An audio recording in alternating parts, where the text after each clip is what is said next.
producer Eli SD here. Welcome to the final episode of Season 1. Following this episode, Station Arcadia will be on hiatus as we work to produce Season 2. However, we will be doing a post-Season 1 Q&A with several members of the cast and crew. Follow the link in this episode description to submit questions until Friday, September 17th. Thanks, and enjoy episode 25. Election Night. On behalf of the Station Arcadia team, a big thank you to our patrons: Claws of Fenrir, Antigone Brickman, Nata the Ninja, Bronwyn, N13E86, Carolee Rose, Azana, Malik Strum Hansen, HH, and Noel. Welcome, anyone. It's Election Day in the Ganon Islands, and you're listening to Station Arcadia.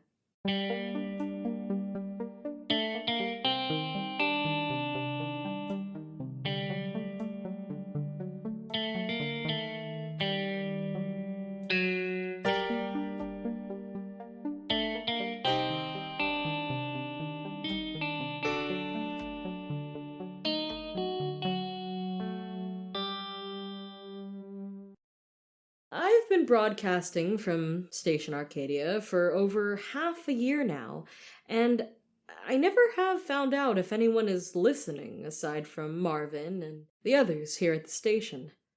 I suppose Peaches and Charlie could be, now that they have a radio. I spent so much time wondering about it back when I started, but somewhere along the line this broadcast just became something that I do. Something to do. It gives me a purpose, and I'm grateful for that.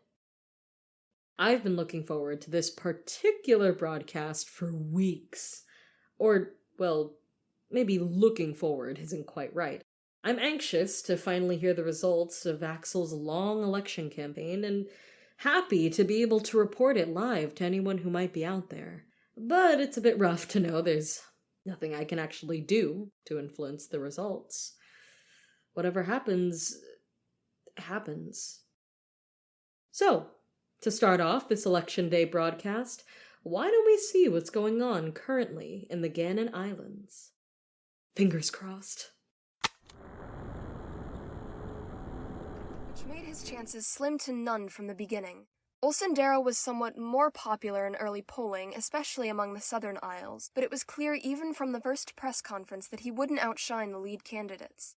Polling this past January showed that over 90% of the Ganon population sided with either Russell or Moore. This clear two-woman race is a historic first, as there have typically been anywhere from 3 to 8 strong candidates.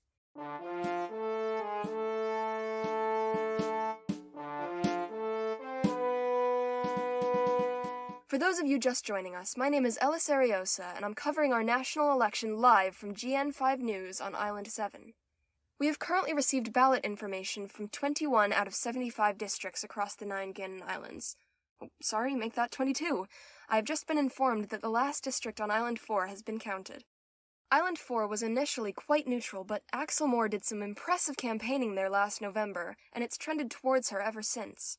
The final results reveal a whopping 72% of Island 4 residents voted for Moore, which is an 8% increase from the latest predictions. This most recent district brings Moore into an overall lead, with 52% of the total votes. The question is, can she hold it?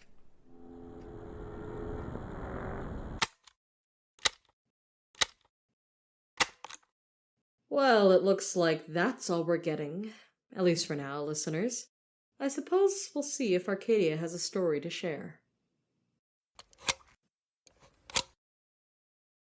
Hetty's parents ran a tailor's shop in Barshore, a dead-end seaside town in Hardizon, just a train stop away from Bellevale. There was never much to do in town, and Hetty didn't see any other kids during the day. That was because, like everyone else her age, she'd been working in the family business since before she turned 10. Every weekend for years, the rich folk would come to Barshore for the sea air and quaint atmosphere. Treadway's tailoring provided a brief respite from the fish stink for the upturned noses of the upper class. The more enthusiastic customers might buy a dress or embroidered necktie, while the bored partners would mill about outside. Hetty's mother could embroider so fine, You could scarcely see the stitches until the light hit it just right. Hetty's sister hand-wove intricate florals and botanicals into lace trims. Mrs. Treadway would have her sit near the front window to be watched in awe by passerby. Hetty's father was a menswear tailor, so skilled you'd think he'd be sewing suits for the senators in Vanfell. He lived in wool and tweed and could always be found with a pincushion tied to his wrist and a measuring tape around his neck. Hetty didn't make anything. She cut fabric and marked patterns and always had chalk dust on her hands. She couldn't sew well enough to make clothes, and her parents would never put anything she made up for sale. Quality clothes and customer service were the Treadway guarantee. So Hetty fetched tea and stale biscuits whenever the rich folk came to town and sat for a fitting. She didn't like them much. Nobody did. But her ma said they're good for business, and so Hetty had kept her mouth shut and smiled politely at them. Let's just take a quick break here and tune back into the election. I wouldn't want to miss anything. Island 8 has been consistently biased towards Moore since the press conference where limnologist Caden Acer revealed the negative side effects of Russell's proposed dam. This is reflected in the votes coming through from Island 8 now. Rural areas are voting overwhelmingly for Moore, where metropolitan areas are split closer to 60-40. It is evident that some Island 8 residents still believe Russell's promises that the dam will do more good than harm. Historically, Island 6 has also suffered from ill-advised dams, but it's clear as the votes come rolling in that this fact is not doing Axel Moore any good. Since the Empire's attack on Island 6 soil, they have not looked favorably on Moore's pro-immigration policies. Hyacinth Russell has promised them safety, and this clearly overweighs any environmental concerns. Arcadia, come on! That was nothing! I wanted to hear what the current vote total was. Fine. I'll get back to the story. Hetty wasn't torn up about it when the rich folk stopped coming. Her mom explained that the train to Belfail didn't stop in town anymore. Something about not enough riders at the Bar Shore station and budget cuts. So the rich folk had no reason to spend a dreary afternoon in the quaint town while waiting for the next train, probably off to catch some opera in the big city. The rich folk had no reason to wander into Treadway's tailoring and buy up all their pretty things anymore either. Hetty wasn't torn up about it, but her parents were. Fine clothes didn't sell among the townsfolk. Most of the townsfolk worked dreary factory jobs and wore their dreary factory-made clothes. Their clothes were horrid, cheaply made things that fell apart in weeks. But since the train stopped bringing the rich folk to Barshore, most of her father's business now came from repairing them. Even though the clothes were cheap enough to use as rags, the townsfolk couldn't afford to buy more. Hetty thought he might have once turned up his nose at being asked to fix such shoddy work, but he had no choice. With the old stock going unsold, Hetty's mother didn't need to embroider anymore, and her sister's lace bobbin sat untouched in the chair by the front window. Her father taught them all how to repair the clothing that was pouring in from the townsfolk now that word had spread that Treadway's was finally open to the common man. Their new clientele were overjoyed they could now get clothes repaired, instead of having to spend a week's pay on replacements. So Hetty and her family took turns at her father's fancy industrial sewing machine, while he used one with a hand crank and manual foot pedal. When the townsfolk start paying her father in favors rather than coin, her mother suggests that Hetty and her sister go work at one of the industrial clothing mills. All right, that's probably enough of that for the moment. Arcadia, if we could just check in on the election quickly. Live from GN5 News on Island 7. Numbers are now in from 36 out of 75 districts, and the lead mayoral candidate is Hyacinth Russell with 55% of the current votes. Russell currently holds an elected position on the Island 7 Council and is generally well regarded by the people of our capital Gannon Island. As results begin to come in from Island 7, it is likely that her lead will grow. Despite Russell's political experience, political scientists were unsure how she'd fare when she announced her candidacy for premier last July. Her isolationist policies are more like with those of the first premier post-reclamation than any of the more recent people to hold that office. This, in addition to her plans for elaborate energy-generating projects and increased funding for public defense, paint a picture of an independent nation, equal to the currently more powerful Talsoria, Hardizan, and the Empire. However, critics say that these changes may come at the cost of our culture and the natural environments we've worked to protect. Her plans to divert funding from environmental restoration, for instance, generated concern. Damn it! Hyacinth can't win. She can't. I don't understand why anyone is voting for her. I don't even know much about the Ganon Islands or their politics, but all of her policies sound terrible. Not to mention, she's a manipulative, lying, self-serving person who shouldn't have power over a chat room, let alone a nation. But she hasn't won yet. Not even half the votes have been counted. There's still time.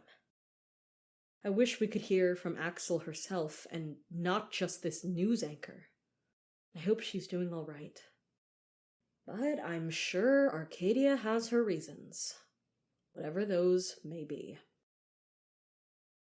Hetty's sister railed against her mother's suggestion that she and Hetty work at a factory. She tossed around words like unskilled labor and whispered ones like exploitation. Her mother acquiesced to her sister's arguments, and the girls were allowed to remain at home.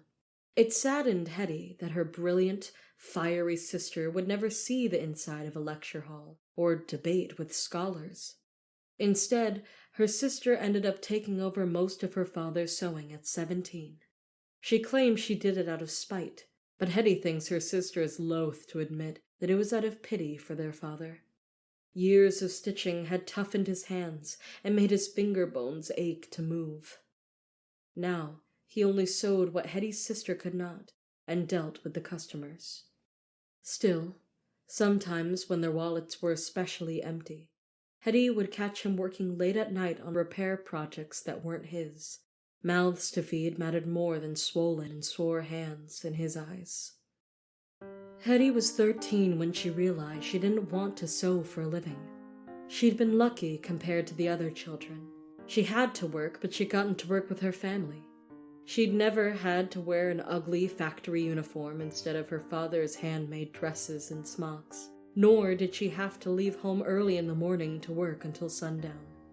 Hetty had only ever hurt herself with the industrial sewing machine a handful of times, and even then her father was there to tut at her while bandaging her wounds. She was one of the lucky ones, and yet she didn't want to work for her family anymore. Hetty didn't want her parents to think she was ungrateful, but the thought of spending the rest of her life repairing factory clothes for pennies made her feel sick to her stomach. Unsure what else she could do other than factory work, she went to her older sister. After spending several long nights scrounging up flyers and searching for answers, her sister came up with lists of suggestions. Hetty entertained her ideas, even the more implausible ones. She suspected her sister was trying to live vicariously through her. Hetty was 15 when her sister presented her with an ad for a governess position in Bellevale. She'd make closer to a living wage and be lucky to live in a manor. Her finer clothes and sense of decorum would make any rich parent trust her. Hetty's sister promised to tell their parents gently as she packed Hetty's clothes and all the books they owned in a heavy trunk.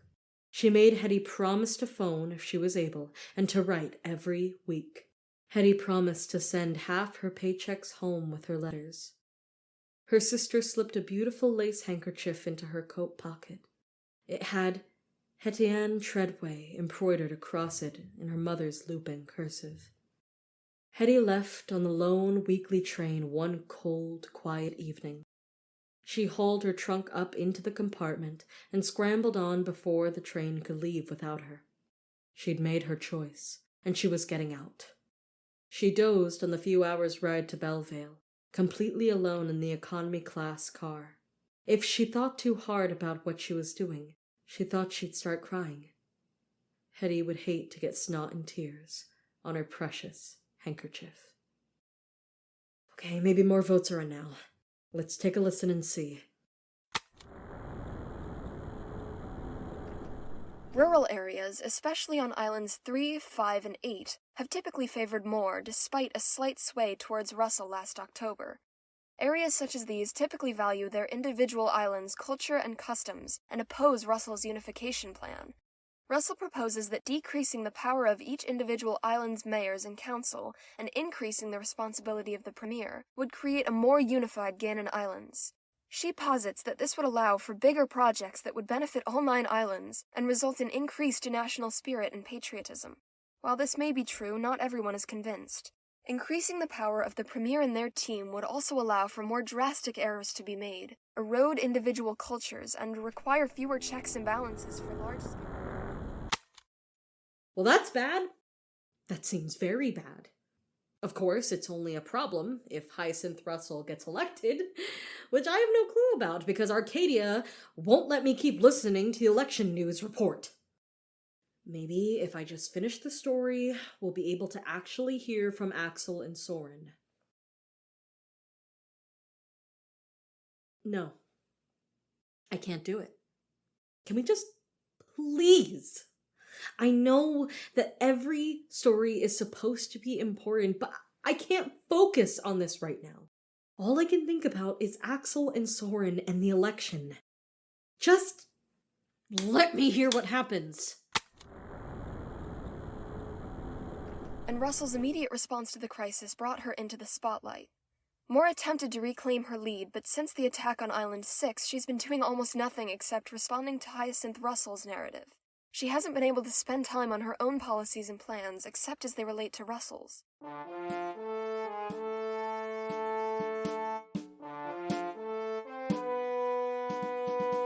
We have just received news here on GN5 that the results are now in from every district in Islands 1 and 2. This brings us to a total of 56 out of 75 districts. Russell leads with 64%, and this total is likely to climb as districts from Islands 6, 7, and 9 finish their counts. For Axel Moore to pull ahead at this point would require an unprecedented upset and a drastic shift in the projected voting of several districts. Stranger things have happened, but if I were Axel Moore, I would not be feeling great right now. To touch back on the race for the National Minister of Education, we're seeing a shift...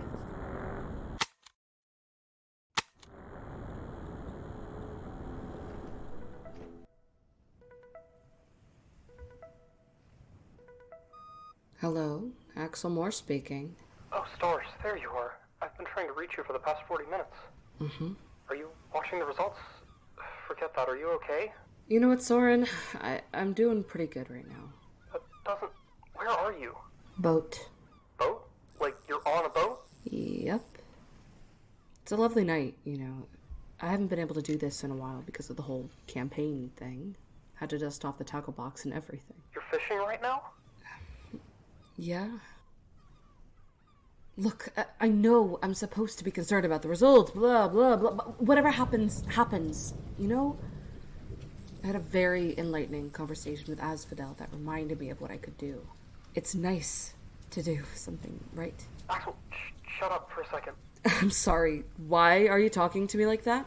You're still in Corax, right? In the Western Bay? Yes? Look, if this is about getting me to come into the office for even more grasping at straws, I'm not gonna do it. I'm sitting right here, and you'll have to drag me away yourself. You need to get back inland, fast. What did I just say? Not the office, inland. The southwest side of the island is about to get hit with a huge storm. What? They're closing the beaches right now. Look, I know it's a lot, but you don't have to cut yourself off like this. Please just get somewhere safe, and we can talk about everything in the morning. Soren?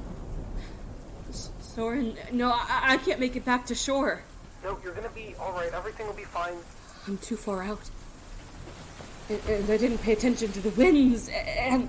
Oh, girl, I am so sorry. You don't need to apologize, please. Axel! Axel! Arcadia, go back! Is Axel okay? Oh. Hold on. Arcadia is telling me to send someone down to the beach. Yeah, I'll send someone. Okay, listeners, I'm going to go get one of the others. In the meantime, we'll cut back over to the election feed. I have Madam Hyacinth Russell herself on call with me now. Madam Russell, what would you like to say to the Gannon Island population as we approach the end of this election? Good evening, everyone. I am honored that you have been so supportive of me during this election process.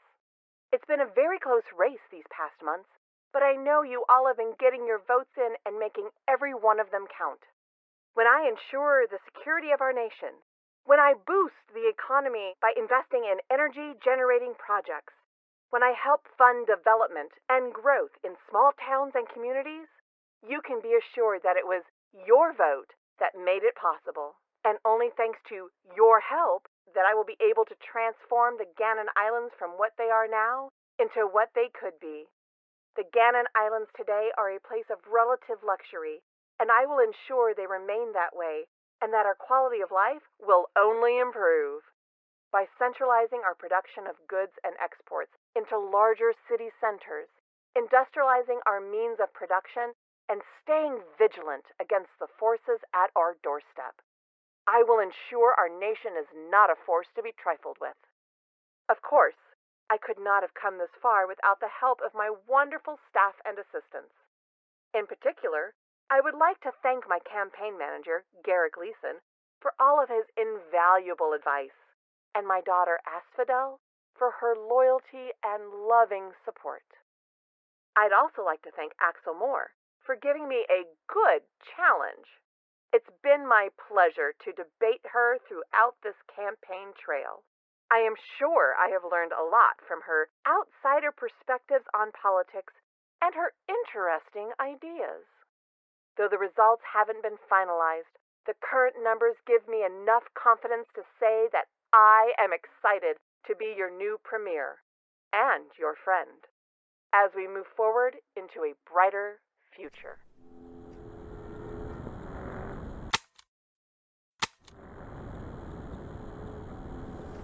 Ugh, come on, you stupid hunk of wood! Cooperate! Stars! I am so stupid! Going out on the water without checking the weather so I could just stop thinking about the stupid election and my stupid ex-friend and that stupid little island over there. Wait. Okay, I don't have to die tonight. If I could just get over there, I can do this.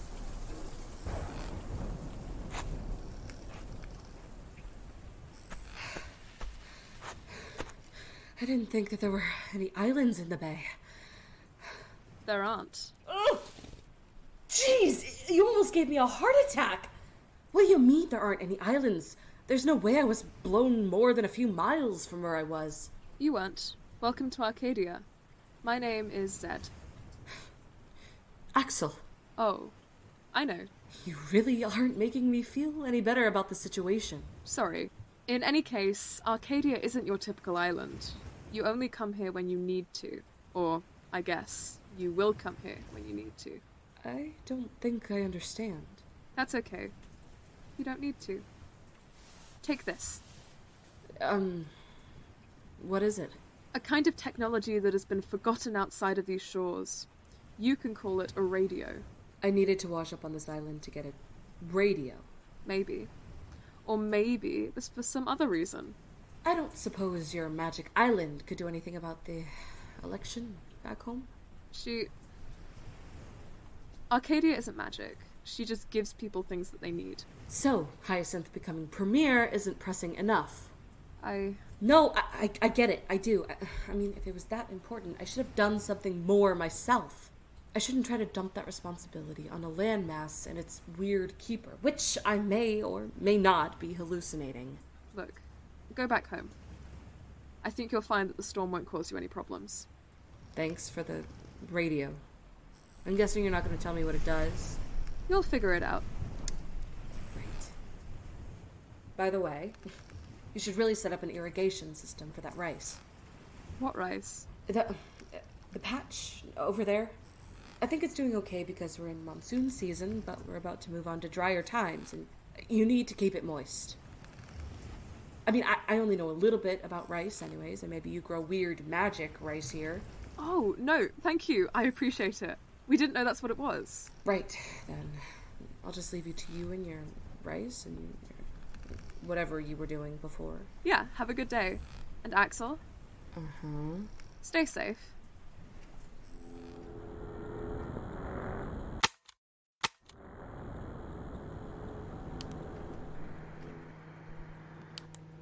We're never going to find the right frequency.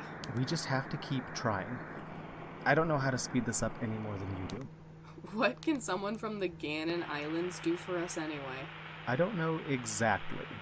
Maybe she knows something about our situation that we don't. I don't even know if Axel can be trusted.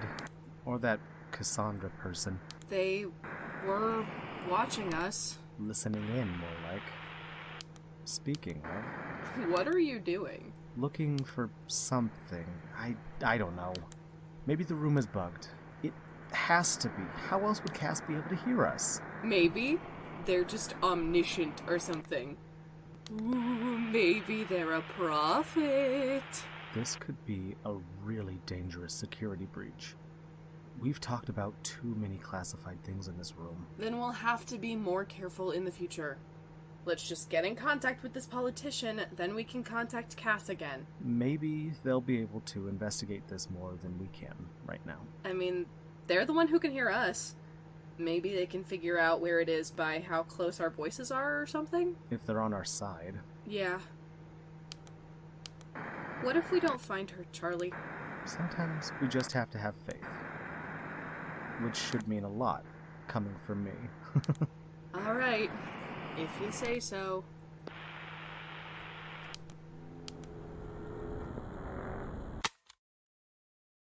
Come on, guys. You can do it. Cass! Go, Sid! Did you hear that? Was that on the radio? I was so cryptic. I was like, welcome to Arcadia. And she was like, what? And I was like, you only come here when you need to. And she was like... Yes, I heard the whole thing. But I met Axel, Cass. The actual Axel Moore. I mean, it's not every day, right? Yeah, it's really exciting. I can't wait to actually talk to her. Oh, Zed, stay in here. I think you'll want to hear what Arcadia has for us next.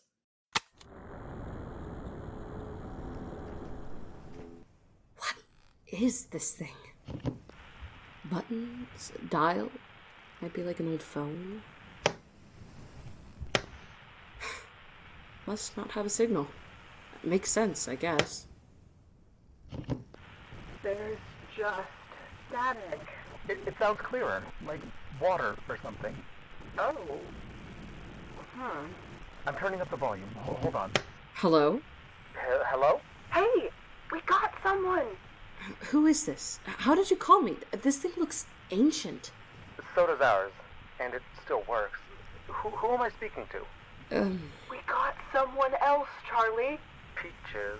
Your name is Peaches? Cogs. We can't keep doing this. Yeah? What of it? Nothing. It's an interesting name. I'm Axel. We found her. You're Axel Moore? You were trying to reach me? Yeah, yes. Someone named Cass told us to get a hold of you. Well, you've got me. Who exactly are you guys again? Where are you from? I don't know about this. Come on, Charlie. Taking risks is part of the journey, right? Not unnecessary ones. We haven't had a lead in ages. Let's pull this string. I mean, as far as I know, you can trust me. I've had a rough day, and it sounds like you guys have too. We're from Hardizan, and we're part of a slightly illegal mutual aid group. Cass said you had access to some resources that could be of use to us. Alright, you two. I don't know what brought us here, but I'm sure there was a reason. Lucky for you, I've got some extra time on my hands. You're going to help us? There's nothing else for me to do now. Plus, you guys seem okay. Tell me everything.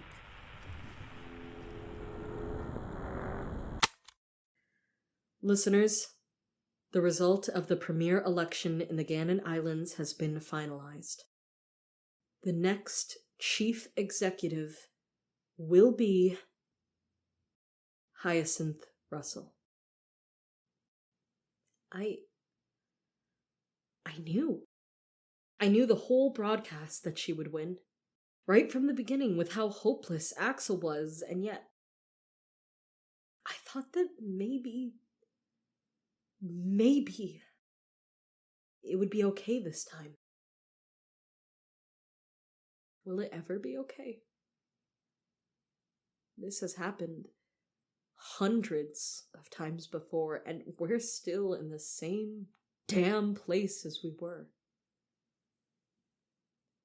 Why am I even doing this? No one can even hear me. There are exactly 3 working radios outside the station, and yet here I am, talking to ghosts, and Arcadia, I'm so tired. Does it mean anything? The things you show me? I know you can't say it with words, but can you just tell me what all this is for? Please.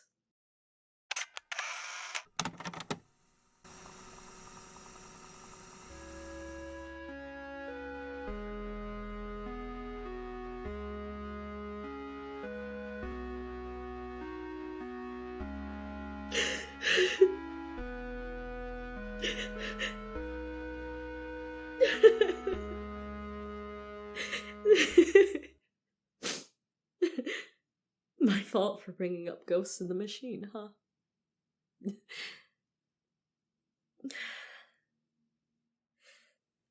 Listeners, or anyone who can hear me, I guess, I have something to ask you. Go give someone you love a hug, and do it for as long as they'll hold you. The next time you go outside, look up at the sky and take a second to really think about how big it all is. Sing a little louder than you think is necessary. Find a new way to tell someone, I love you, without saying the words. Do something that spits in the face of a world that wants you to be cruel. I don't know where we're going from here, but it has to be somewhere. And I'm going to have hope that I can make it a better place. Stay safe, stay moving, and stick close. For now, this has been Station Arcadia.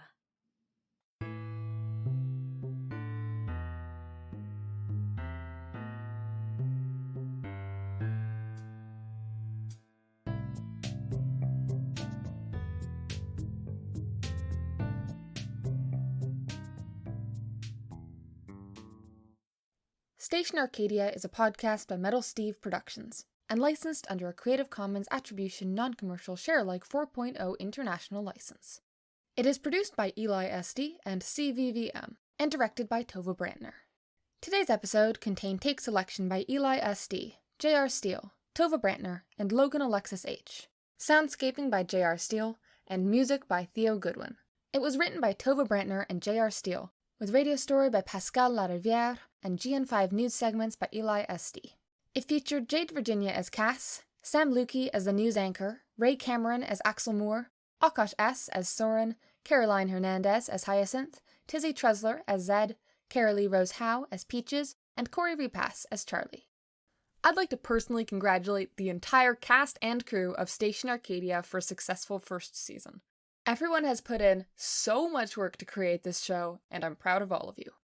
On behalf of the entire team, I'd also like to thank J.R. Steele and Eli SD for their work on social media, Emily Bennett for transcribing, Eli SD for editing scripts, Becca Huang and Quinn O.A. Feinberg for work on the website, Sam Chauvin for managing merchandise, Tova, Eli, J.R. Steele, and Becker for work on the Patreon, Eli SD and CVVM for recording credits, and Jade Virginia for saying over 45,000 words as Cass across Season 1. An additional thank you goes out to crew members who stepped in to do miscellaneous tasks when necessary, every actor who has had to re-record lines, cast and crew who have contributed to Patreon content, everyone who gave us podcasting advice as we found our feet, anyone who supported us financially in any capacity, and listeners who posted about ArcPod on social media. Join us on Twitter and Tumblr to keep up with us and receive updates during our Between Seasons hiatus. Join us on Discord to chat with other fans and participate in events, using the link in the description. Check out our website, stationarcadia.com, for a transcript of this episode, as well as information on the cast and crew.